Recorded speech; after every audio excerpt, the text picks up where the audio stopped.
કે હૃદયની અંદર જે આપણે રુધિરનું વહન છે એના વિશે ચર્ચા કરતા હતા કે હૃદયની અંદર જે રુધિરનું વહન છે એ શુદ્ધ રુધિર જે છે કઈ તરફ વહે છે, અશુદ્ધ રુધિર છે એ કઈ તરફ વહન પામે છે એના વિશે આપણે ચર્ચા કરી હતી. અને આપણે એ પણ જોયું હતું કે જે હૃદય છે એ હૃદય જે છે એની અંદર લોહીનું શુદ્ધિકરણ થતું નથી, માત્ર તેનું પમ્પિંગ થતું હોય છે. તો એનું પમ્પિંગ જે છે એ હૃદયની અંદર થતું હોય છે અને એના દ્વારા શરીરના વિવિધ ભાગો સુધી જે છે એ રુધિરનું વહન થતું હતું. એના વિશે આપણે ગઈકાલે ચર્ચા કરી હતી. આજે આપણે એ જોવાનું છે કે ફેફસાની અંદર ઓક્સિજનની છે એનો રુધિરનો પ્રવેશ જે છે એ કઈ રીતે થતો હોય છે. એટલે કે આપણને ખ્યાલ છે કે હૃદય છે એ પમ્પિંગ કરી અને રુધિરને બે માર્ગ તરફ વાળે છે. જે પહેલો માર્ગ છે એ માર્ગની અંદર આપણે જોઈશું તો એ જે છે શરીરના વિવિધ ભાગો સુધી શુદ્ધ રુધિર પહોંચાડવાનું કામ કરે છે અને જે અશુદ્ધ રુધિર છે એ જે છે એને ફેફસા તરફ લઈ જાય છે જેથી કરીને તે શુદ્ધ થઈ શકે એટલા માટે. તો આ જે પ્રોસેસ છે એ કઈ રીતે થતી હોય છે જો એનો ડાયાગ્રામ વિશે આપણે ચર્ચા કરીએ તો આપણને ખ્યાલ છે કે આપણે જે ગઈકાલે ચર્ચા કરી હતી એની અંદર આપણે જે છે હૃદય વિશે ચર્ચા કરી હતી. આ હૃદયની અંદર આપણે જોઈએ તો હૃદય જે છે એની અંદર ચાર ખંડોની અંદર વિભાજિત થયેલું હતું. આ ચાર ખંડોની અંદર આ જે ડાબી તરફ છે એ ડાબી તરફનો ભાગ છે ત્યાં આગળ શુદ્ધ રુધિર આવતું હતું અને જે જમણી તરફનો જે ભાગ છે ત્યાં આગળ અશુદ્ધ રુધિર આવતું હતું. તો અહીંયા આગળ આપણે એ જોતા હતા કે આ જે ભાગ છે એ જે છે ડાબો કર્ણ અને ક્ષેપક, જ્યારે ક્ષેપકનું જે છે દબાણ થતું હતું અને એ દબાણ થઈ અને અહીંયા આગળથી જે છે એ શુદ્ધ રુધિર છે એનું વહન થતું હતું. તો આ જે છે એ શુદ્ધ રુધિર છે એ શરીરના વિવિધ અંગો સુધી જશે અને આ રુધિર જે છે એ દરેક ભાગ સુધી પહોંચાડે છે જેથી કરીને કાર્ય કરવામાં સરળતા રહે. તો આ જે ભાગ હતો એ ડાબી તરફનો ભાગ છે જ્યાં આગળથી ક્ષેપકોની અંદરથી જ્યાં આગળ વાદળી લાઈનથી બતાવીએ છીએ એ જે છે એ શુદ્ધ રુધિર છે. તો આ શુદ્ધ રુધિર જે છે એ અહીંયા આગળથી નીકળે છે એને આપણે કહીશું મહાધમની. આ મહાધમનીની અંદરથી હૃદયનું પમ્પિંગ થઈ અને આ જે છે શુદ્ધ રુધિર છે એ શરીરના વિવિધ ભાગોમાં જાય છે અને એ ભાગોમાં જઈ અને નાની નાની જે રચનાઓ હોય એની અંદર જે છે એ તે વહેંચાઈ જાય છે અને શરીરના વિવિધ અંગો સુધી છેક ખૂણા છેડા છેવાડા સુધી આ જે રુધિર છે એ પહોંચે છે. આ શુદ્ધ રુધિર જે છે એ અહીંયા સુધી પહોંચે છે અને આ શુદ્ધ રુધિરની અંદર જ્યારે દરેક અંગો સુધી પહોંચી ત્યારે અંગો છે એનો ઉપયોગ કરે છે અને તેમાં રહેલો ઓક્સિજન છે એ લઈ લે છે અને કાર્બન ડાયોક્સાઇડ તેમને આપતો હોય છે. એટલે આ જે શુદ્ધ રુધિર છે એની અંદરથી ઓક્સિજન લઈ અને હવે જે છે એને કાર્બન ડાયોક્સાઇડ પ્રાપ્ત થશે અને જ્યારે એને કાર્બન ડાયોક્સાઇડ પ્રાપ્ત થાય છે ત્યારે તે અશુદ્ધ રુધિર હોય છે એટલે કાર્બન ડાયોક્સાઇડ યુક્ત રુધિર હોય છે. એટલે હવે આપણે એ જોયું કે આ જે ડાબી તરફ હતું ત્યાં આગળથી જે શુદ્ધ ભાગ હતો એ શુદ્ધ જે છે એ રુધિર ડાબી તરફથી મહાધમનીથી શરીરના વિવિધ અંગો સુધી જાય છે. ત્યાં આગળથી ઓક્સિજન જે છે એ ખોરાકની અંદર ઉપયોગમાં લેવામાં આવે છે અને ત્યારબાદ એટલેથી કાર્બન ડાયોક્સાઇડ તેને પ્રાપ્ત થાય છે અને આ જે નલિકાઓ છે એ એક જગ્યાએ ભેગી થઈ અને એક ચોક્કસ પ્રકારની જે પ્રણાલી છે જેને આપણે શિરા તરીકે ઓળખીએ છીએ અને આ જે શિરા જે છે એની અંદર હવે કાર્બન ડાયોક્સાઇડ યુક્ત રુધિર છે એ વહન પામે છે. કાર્બન ડાયોક્સાઇડ યુક્ત રુધિર એટલે અશુદ્ધ રુધિર તરીકે જેને આપણે ઓળખીએ છીએ અને જે મહાશિરાની અંદરથી વહે છે અને આ અશુદ્ધ રુધિર છે એ પણ હવે આગળ જઈ અને હૃદયની અંદર પ્રવેશે છે. તો આ જે હતી એ આપણી અડધી સાયકલ અહીંયા આગળ પૂરી થાય છે કે જ્યારે નીચેના ભાગનું સંકોચન થયું એ નીચેના ભાગનું સંકોચન થાય એટલે ડાબી તરફથી શુદ્ધ રુધિર છે શરીરના વિવિધ અંગો સુધી જાય છે.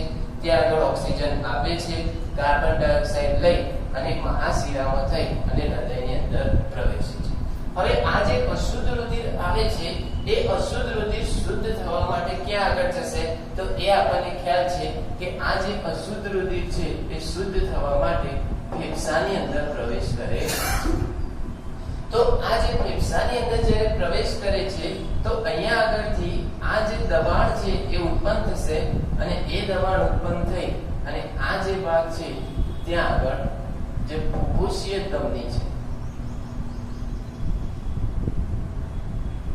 ત્યાં આગળથી અશુદ્ધ રુધિર છે એ આગળ જશે અને ફેફસાની અંદર પ્રવેશ કરે છે અને ફેફસાની અંદર આપણને ખ્યાલ છે કે જે આપણે આગળ ચર્ચા કરી હતી કે જે વાયુ કોષો હોય એ ખૂબ જ સૂક્ષ્મ હોય છે અને આ વાયુ કોષો જ્યારે ફેફસાની અંદર આપણે શ્વાસ લઈએ છીએ અને આ વાયુ કોષોની અંદર જ્યારે ઓક્સિજન છે એ ભરાય છે આ ઓક્સિજનમાંથી જ્યારે રુધિર વાહિની હોય એ રુધિર વાહિનીઓ એની અંદરથી પ્રવેશ કરે છે જેની અંદર કાર્બન ડાયોક્સાઇડ યુક્ત રુધિર રહેલું હોય છે આ કાર્બન ડાયોક્સાઇડ યુક્ત રુધિર હોય અને એ જ્યારે આની અંદરથી પ્રવેશે છે ત્યારે કાર્બન ડાયોક્સાઇડ અંદર આવી જાય છે અને ઓક્સિજન છે એ લઈ અને શુદ્ધ રુધિર બનાવે છે તો આ જે અશુદ્ધ રુધિર છે એ ફેફસાની અંદર જશે અને એ ફેફસાની અંદર જઈ અને ત્યાં આગળ લોહીનું શુદ્ધિકરણ થશે અને જે શુદ્ધ લોહી છે એ ફરીથી પાછું ડાબી તરફ કર્ણકની અંદર પ્રવેશે છે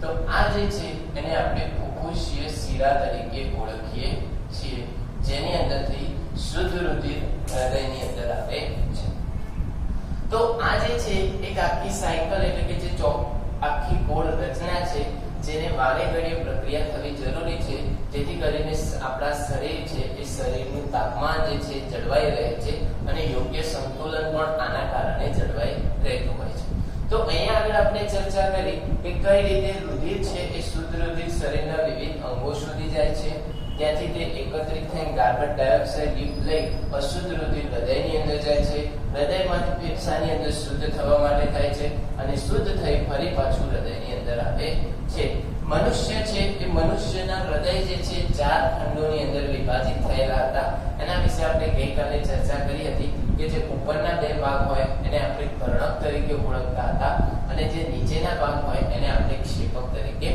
ઓળખતા હતા આ જે વાત હતી એ મનુષ્યની એટલે કે સસ્તન વર્ગના પ્રાણીઓની હતી પક્ષીઓની અંદર પણ એટલી જ ઊર્જાની જરૂર પડતી હોય છે એટલે એની અંદર પણ આ જ પ્રકારનું હૃદય હોય છે આ પ્રકારની અંદર 4 ખંડોની અંદર વિભાજિત થયેલું હોય એટલે આવા પ્રકારના જે હૃદય છે એને ચતુષ્ખંડીય હૃદય તરીકે ઓળખવામાં આવે છે એટલે કે એની અંદર 4 ખંડો રહેલા છે પરંતુ અમુક જે છે એ ઉભયજીવી પ્રાણીઓ હોય ઉભયજીવી પ્રાણીઓ એટલે કે જે દરિયાની અંદર એટલે કે પાણીની અંદર પણ રહેતા હોય અને જમીન ઉપર પણ વસવાટ કરી શકતા હોય એવા ઉભયજીવી જે છે એ ઉભયજીવીની અંદર જે હૃદય છે એ ત્રિખંડીય હોય છે કે જેની અંદર આ રુધિર છે એ શુદ્ધ અને અશુદ્ધ થોડું મિક્સ થઈ જાય તો કોઈ પણ તકલીફ થતી નથી જ્યારે મનુષ્યની હૃદયની અંદર જો આ દીવાલની અંદર છિદ્ર પડે અને જો શુદ્ધ અને અશુદ્ધ રુધિર મિશ્ર થઈ જાય તો આપણા શરીરનું તાપમાન અને સંતુલન જળવાતું નથી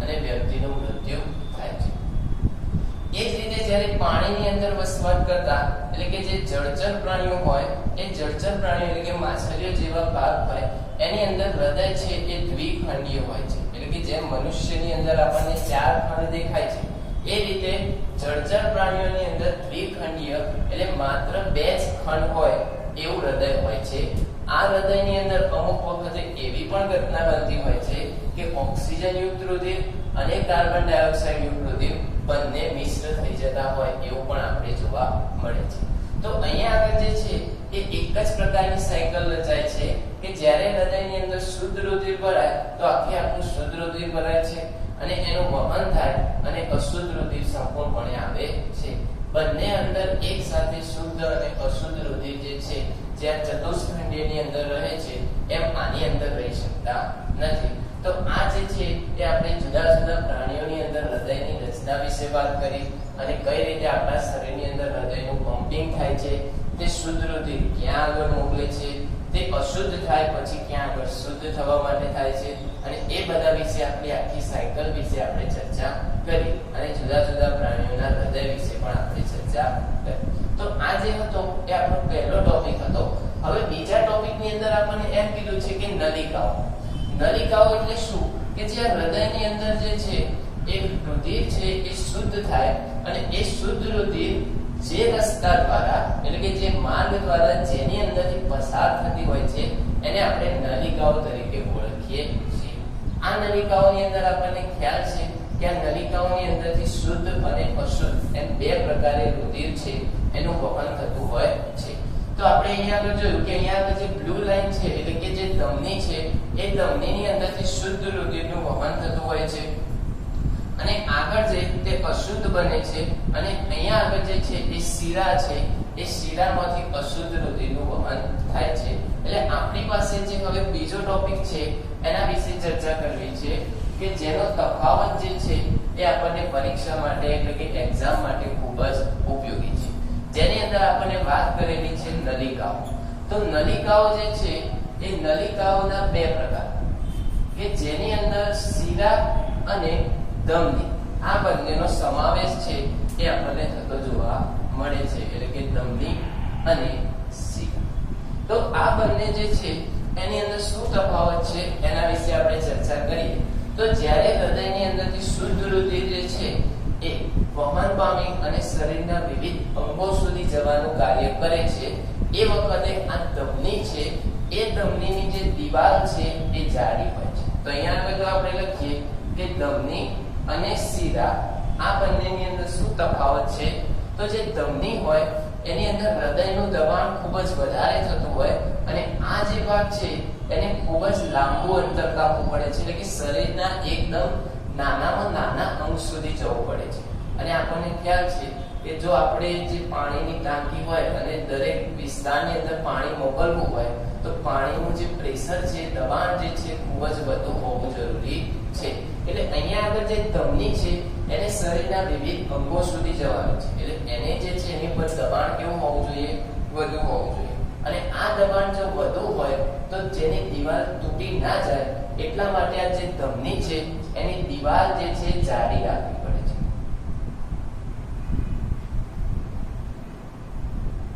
તો જે ધમની છે એની દિવાલ જે છે એ જાડી રાખવી પડે છે કારણ કે એને ખૂબ લાંબુ અંતર અને દબાણનો અનુભવ કરવો પડે છે. જ્યારે શિરા છે એની અંદરથી અશુદ્ધ રુધિર જે માત્ર ને માત્ર તેને હૃદય સુધી જવાનું હોય છે એટલે એની જે દિવાલ છે એ આપણે જોઈએ તો તે દિવાલ જે છે પતલી હોય છે. અહીંયા આગળ આ જે છે એ લાલ રંગની જોવા મળે છે અને આ જે છે થોડા જાંબલી અથવા તો કાળા રંગ જેવી આપણને જોવા મળે છે. આ ઉપરાંત આપણે ચર્ચા કરીએ તો આ જે છે એની અંદર કોઈ પણ પ્રકારના દરવાજા એટલે કે વાલ્વ હોતા નથી. એટલે કે ધમની છે એ ધમનીની અંદર વાલ્વ હોતા નથી. જ્યારે શિરા છે એ શિરાને હવે જ્યારે અહીંયા આગળ જોઈએ તો દબાણ વધુ હતું એટલે એ તો સીધું જતું રહેતું.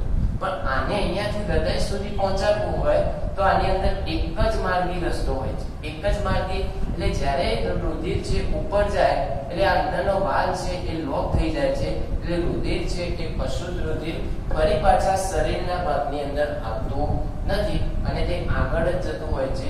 અહીંયા આગળ જ્યારે પ્રવેશશે એટલે ઉપર તરફ જશે એટલે આ વાલ જે છે લોક થઈ જાય છે અને આ રીતે જે વહનની પ્રક્રિયા હોય છે એ જે છે એ શિરાની અંદર થતી હોય છે. એટલે કે જે શિરા છે વાલ્વની રચના હોય છે. તો આ રીતે આપણે જોઈએ કે આ જે બે જે પ્રકારની વાહિનીઓ છે એ રુધિર વાહિની અંદર અહીંયા આગળ રુધિરનું વહન કઈ રીતે થતું હોય છે એના વિશે આપણે ચર્ચા કરી. અને આ રુધિરની અંદર ઓક્સિજનયુક્ત એટલે કે જે ધમની છે એની અંદર ઓક્સિજનયુક્ત રુધિર હોય છે અને શિરા છે એની અંદર કાર્બન ડાયોક્સાઇડ યુક્ત રુધિર હોય છે. અહીંયા આગળ હજી એક લખવો હોય મુદ્દો તો ધમની છે એ શરીરના અંગો સુધી જાય છે. ધમની છે એનું રુધિર છે એ હૃદયમાંથી શરીરના અંગો સુધી જાય છે. જ્યારે શિરા છે એનું રુધિર જે શરીરના અંગો છે ત્યાંથી પાછું હૃદય સુધી જાય છે. એટલે કે આપણે 5 થી 6 મુદ્દા છે એ ધમની અને શિરા એટલે કે રુધિર વાહિનીઓ વિશે આપણે લખી શકીએ છીએ. તો એ જે હતો એ આપણો બીજો ટોપિક હતો. હવે આપણને વાત કરેલી છે ત્રાકકણો. તો ત્રાકકણો એટલે શું? તો આપણા રુધિરની અંદર જુદા જુદા પ્રકારના જે અંગો હોય છે એટલે કે જુદા જુદા પ્રકારના જે કણો હોય છે એના વિશે જો આપણે ચર્ચા કરવી હોય તો આગળ આપણે એક કણ વિશે ભણી ગયા હતા કે જે રક્તકણ તરીકે આપણે ઓળખતા હતા, જેની અંદર હિમોગ્લોબિન હોય અને એ હિમોગ્લોબિનની અંદર જ ઓક્સિજન અને કાર્બન ડાયોક્સાઇડ હોય છે. તો આપણું જે રુધિર છે એની અંદર 3 પ્રકારના કણો હોય છે. એક રક્તકણ હોય છે, એક શ્વેતકણ હોય છે અને એક ત્રાકકણ હોય છે. અને એની અંદર જે મિશ્ર થયેલો જે પ્રવાહી હોય જેને આપણે લસિકા તરીકે ઓળખીએ છીએ. તો આ 3 પ્રકારના જે કણો છે એ આપણા શરીરની અંદર આપણને જોવા મળે છે, જેમાંનો આપણે ત્રાકકણ વિશે આપણે ચર્ચા કરીશું.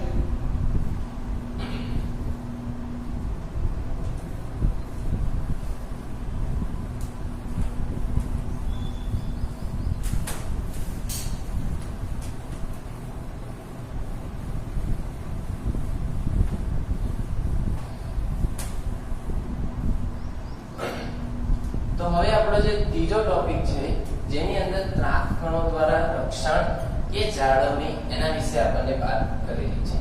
તો જે ત્રાકકણો છે એ રુધિરના એક કણોનો જ ભાગ છે. તે આપણું જે રુધિર હોય એ રુધિરની અંદર 3 કણો રહેલા હોય છે, જેની અંદર રક્તકણોનો સમાવેશ થાય છે, શ્વેતકણોનો સમાવેશ થાય છે અને ત્રાકકણોનો સમાવેશ થાય છે. તો જે આ ત્રાકકણો છે એના વિશે આપણે ચર્ચા કરવાની છે. તો જે ત્રાકકણો છે એનું કાર્ય શું? તો તે આપણને રક્ષણ આપવાનું કાર્ય કરે છે. આપણે જાણીએ છીએ કે જ્યારે આપણા શરીર ઉપર કોઈક ઘા વાગ્યો હોય અને જેથી કરીને રુધિરનું જો વહન થતું હોય, એટલે કે જે આપણી જે નલિકા હોય અને એ નલિકાની અંદર જો કોઈક જગ્યાએ કાપ મુકાયો હોય તો ત્યાં આગળથી જે છે એ રુધિરનું વહન જે છે શરૂ થઈ જાય છે. પરંતુ આ રુધિરનું વહન અટકાવવાનું જે કાર્ય છે, એટલે કે એ લોહી વહી ના જાય એ માટેનું રક્ષણ કરવાનું જે કાર્ય છે એ ત્રાકકણો દ્વારા થતું હોય છે. આ ત્રાકકણો હોય એ ત્રાકકણોની અંદર જે થ્રોમ્બિન નામનો જે ઘટક હોય છે એ ઘટકની અંદરથી જ્યારે રુધિર પ્રવેશે છે બહાર, એની સાથે સાથે આ ત્રાકકણો પણ બહાર આવે છે અને આ થ્રોમ્બિનમાંથી પ્રોથ્રોમ્બિન નામનો એક સંકીર્ણ બને છે અને એ જ્યાં આગળ આપણો જે ભાગ કપાઈ ગયેલો હોય એ કપાઈ ગયેલા ભાગ ઉપર તેનું રક્ષણ કરવાની શરૂઆત કરે છે અને આ રીતે જો કપાયેલો ભાગ હોય ત્યાં આગળ જોડાણ કરે છે. આ ત્રાકકણ છે એ જાતે જોડાતો નથી, પણ જે રક્તકણના જે કણો હોય એને ત્યાં આગળ જમાવી નાખે છે અને જમાવી અને આ જે ભાગ છે એને લોક કરી દે છે અને અહીંયા આગળથી રુધિર છે એનું વહન જે છે અટકાવવાનું કાર્ય કરે છે. તો આ જે છે એ આપણું ત્રાકકણ છે અને આ ત્રાકકણ વડે આપણને કઈ રીતે રક્ષણ મેળવીએ છીએ એના વિશે ચર્ચા કરી હતી. એટલે કે આપણા શરીરની અંદર જે ત્રાકકણો હોય એનું પ્રમાણ વધુ હોવું જરૂરી છે.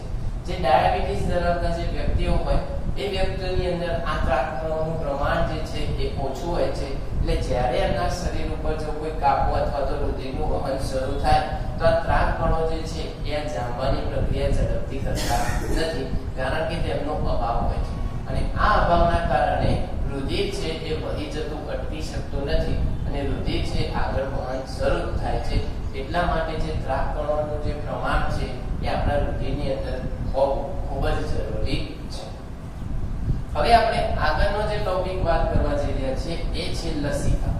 તો લસિકા એક પ્રકારનું પ્રવાહી દ્રવ્ય છે જેની સાથે પ્રોટીન જે છે પ્રોટીનનું બનેલું મિશ્રણ હોય છે અને એ પ્રોટીનનું મિશ્રણ જે છે શરીરના વિવિધ ભાગોની અંદર ફરતું હોય છે, જેની અંદર રક્તકણો, શ્વેતકણો અને ત્રાકકણો ત્રણેય એની સાથે ફરતા હોય છે. આ જે લસિકા છે એ જે છે એ આ વાહિનીઓની અંદર પ્રવેશતા હોય ત્યારે તે શરીરની બહારની સપાટી ઉપર જે છે એ આવી જતા હોય છે અને ત્યાં આગળ તેનું ભ્રમણ પણ કરી શકે છે.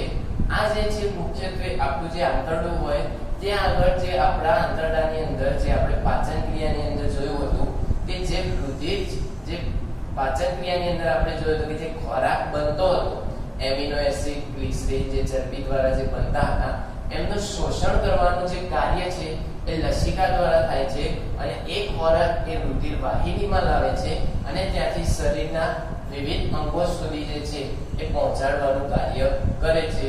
એ જે છે એ લસિકાનું કાર્ય છે. તો અહીંયા આગળ જે છે એ આપણે રુધિર સાથે સંબંધિત કેટલીક ચર્ચાઓ કરી અને કેટલાક ટોપિક વિશે વાત કરી જે આપણે ખ્યાલ આવી જ ગયો હશે.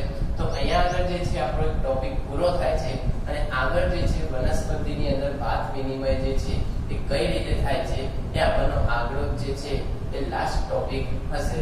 તો વિડિયો જે છે એ તમે લાઈક કરતા રહો, ચેનલને સબસ્ક્રાઇબ કરતા રહો અને તમારા મિત્રો હોય તો તેમને તે સજેશન કરતા રહો.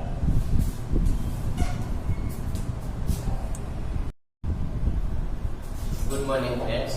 તો આજે છે એ આપણે ચર્ચા કરવાની છે મનુષ્યના હૃદય વિશે. તો મનુષ્યના હૃદય વિશે આપણે ચર્ચા કરીએ એ પહેલા આપણે ગઈકાલે જે છે એ શ્વસન તંત્રની ચર્ચા કરી હતી અને શ્વસન તંત્રની અંદર આપણે છેલ્લે જોતા હતા કે જે વાયુ કોષો છે એ વાયુ કોષોની અંદર જ્યારે છેલ્લે ઓક્સિજન યુક્ત હવા જે છે એ જતી હતી અને રુધિર વાહિનીઓ દ્વારા એ ઓક્સિજન યુક્ત જે હવા જે છે એ ઓક્સિજન આપી અને કાર્બન ડાયોક્સાઇડ મુક્ત કરતી હતી. એટલે રુધિર હોય છે એ રુધિરને શુદ્ધ અને અશુદ્ધ જે છે એ વિભાગની અંદર થતું હોય છે.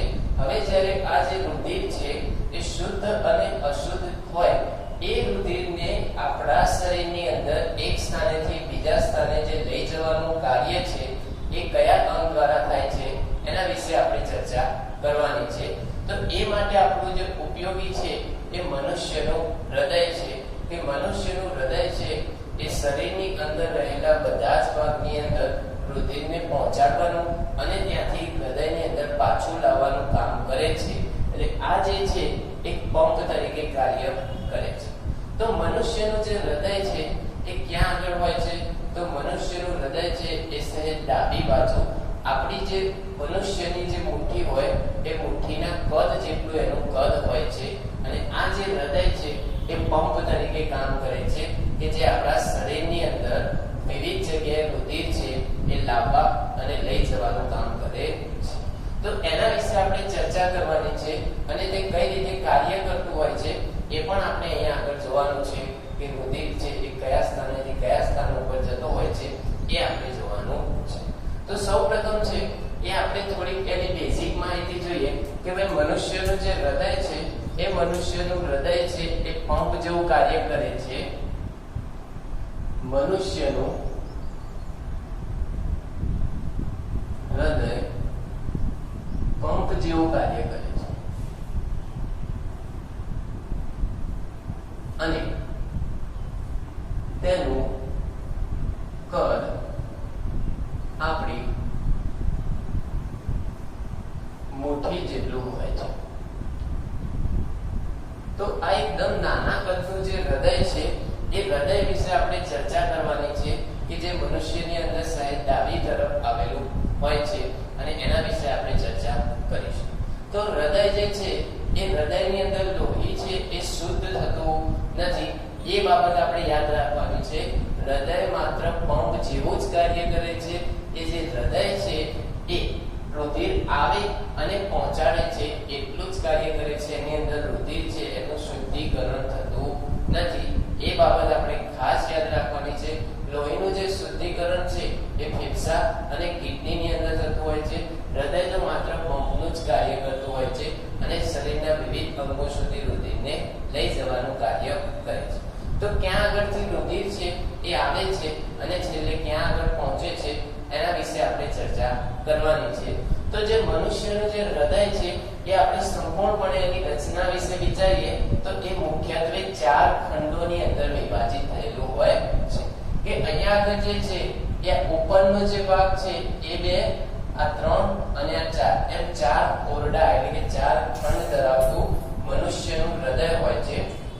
જેની અંદર ઉપરના જે 2 ભાગ હોય એને આપણે કર્ણક તરીકે ઓળખીએ છીએ અને જે નીચેના 2 ભાગ હોય એને આપણે ક્ષેપક તરીકે ઓળખીએ છીએ. આ આપણી ધારો કે જમણી બાજુ હોય તો આ જમણી બાજુનો ઉપરનો ભાગ જમણું કર્ણક, નીચેનો ભાગ જમણું ક્ષેપક. એ જ રીતે આપણે ડાબી તરફ જોઈએ તો ડાબું કર્ણક અને ડાબું ક્ષેપક. તો આ જે હતી એની રચના વિશે આપણે વાત કરી કે જેની અંદર મનુષ્યનું જે હૃદય છે એ 4 ખંડોમાં વિભાજિત થયેલું છે. તો મનુષ્યનું હૃદય 4 ખંડોમાં વિભાજિત છે.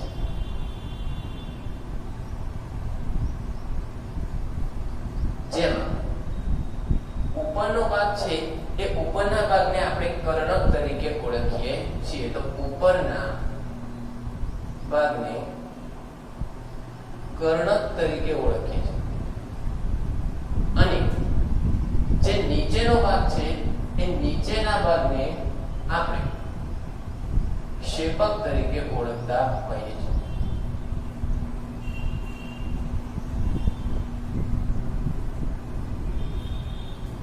તો આ જે છે એની રચના વિશે વાત કરી કે જે ઉપરનો ભાગ છે એ મનુષ્યનું જે હૃદય છે એ 4 ખંડોમાં વિભાજિત થયેલું છે.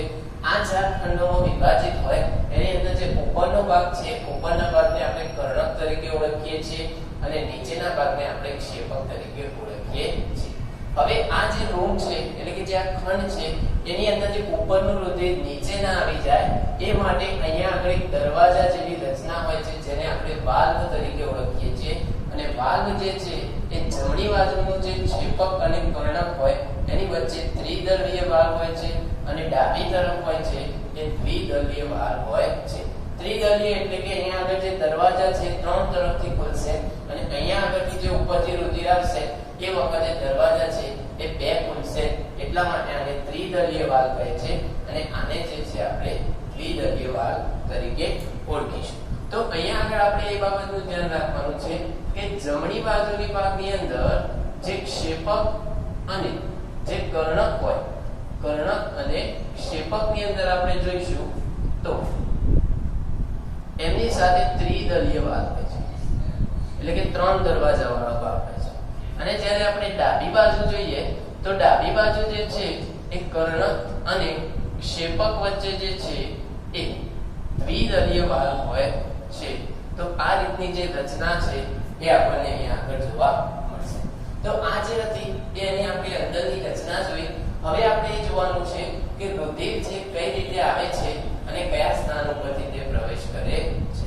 તો અહીંયા આગળ જે છે એ સૌપ્રથમ જે આ ફુફુસીય જે શિરા છે એટલે કે જે ડાબી તરફનો ભાગ છે એ ડાબી તરફના ભાગની અંદર શુદ્ધ રુધિર છે એ શુદ્ધ રુધિર આની અંદર પ્રવેશે છે. કઈ બાજુ? તો ડાબા કર્ણકની અંદર શુદ્ધ રુધિર વહે છે. જ્યારે શુદ્ધ રુધિર ડાબા કર્ણકની અંદર આવે છે એ જ સમય દરમિયાન અશુદ્ધ રુધિર છે એ અગ્ર મહાશિરા અને પશ્ચ મહાશિરા દ્વારા આની અંદર પ્રવેશ કરે છે. એટલે જ્યારે શુદ્ધ અને અશુદ્ધ રુધિર બંને હૃદયના ઉપરના ભાગમાં સમાન સમયે પ્રવેશ કરતા હોય છે. આ જે શુદ્ધ રુધિર છે એ આપણને ખ્યાલ છે કે જે શુદ્ધ રુધિર છે એ ક્યાં આગળથી આવે છે તો એ જે છે ફેફસામાંથી આવે છે અને જે અશુદ્ધ રુધિર હોય એ અશુદ્ધ રુધિર ક્યાંથી આવે છે તો અશુદ્ધ જે રુધિર છે એ આપણને ખ્યાલ હોવો જોઈએ કે શરીરના વિવિધ ભાગોમાંથી આવે છે. તો અહીં આગળ આપણે એ લખવાનું છે કે જ્યારે ડાબી તરફ શુદ્ધ રુધિર એ જે છે એ ડાબા કર્ણકની અંદર અને તે જ સમય દરમિયાન જમણી તરફ અશુદ્ધ રુધિર જમણા કર્ણકની અંદર આવે છે. તો હવે આપણે એક રચના સમજીએ કે અહીંયા આગળ જે ફુફુસીય શિરા છે અને આ જે અગ્ર મહાશિરા છે આ જે ફુફુસીય શિરામાંથી શુદ્ધ રુધિર આવે છે અને આ શુદ્ધ રુધિર જે છે એ હંમેશા ફેફસામાંથી શુદ્ધ થઈને આવતું હોય છે જેના વિશે આપણે ગઈકાલે ચર્ચા કરી હતી. અને શુદ્ધ રુધિર એટલે જેને આપણે ઓક્સિજન યુક્ત રુધિર કહીએ છીએ. અને એ જ રીતે અશુદ્ધ રુધિર છે એ અહીંયા આગળ આવે છે આ અગ્ર મહાશિરા અને પશ્ચ મહાશિરા દ્વારા અને આ બંને જે રુધિર છે એ સૌ પહેલા આવી અને જમણા અને ડાબા કર્ણકની અંદર એકઠા થતા હોય છે. તો હવે આપણો જે ઉપરનો જે ભાગ છે એ શુદ્ધ અને અશુદ્ધ રુધિર સંપૂર્ણ રીતે ભરાઈ જાય છે. હવે જ્યારે આ જે ભાગ છે એ સંપૂર્ણ રીતે ભરાઈ જાય છે એટલે આ જે ઉપરનો જે કર્ણકનો ભાગ છે એના ઉપર દબાણ ઉત્પન્ન થતું હોય છે અને જ્યારે આની ઉપર દબાણ ઉત્પન્ન થાય એટલે આ જે દરવાજા છે એટલે કે જે આ વાલ્વ છે એ વાલ્વ જે દબાણના કારણે ખુલી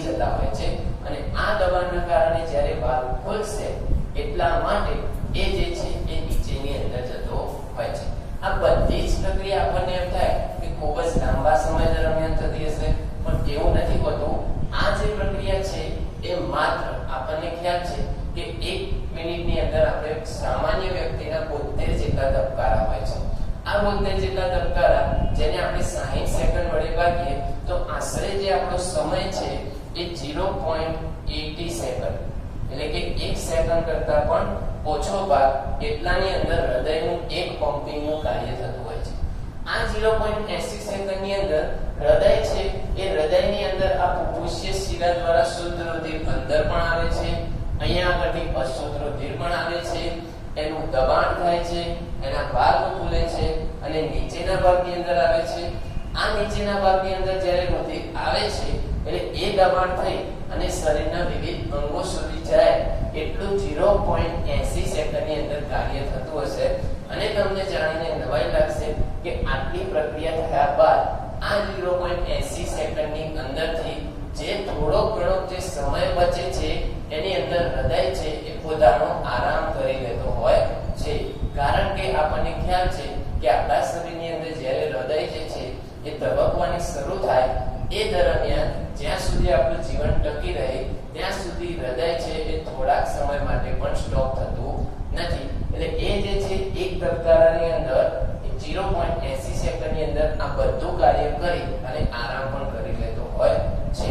તો આ એક બાહ્ય હતી વાત જેના વિશે આપણે ચર્ચા કરી. હવે આપણે જોવાનું છે કે ડાબી તરફ છે એ શુદ્ધ રુધિર જે છે ડાબા કર્ણકની અંદર અને જમણી તરફ છે એ અશુદ્ધ રુધિર જમણા કર્ણકની અંદર આવે છે. હવે આ બંને જ્યારે ભરાઈ જાય એ સમય દરમિયાન જે ક્ષેપક છે એ આરામ ઉપર હોય છે.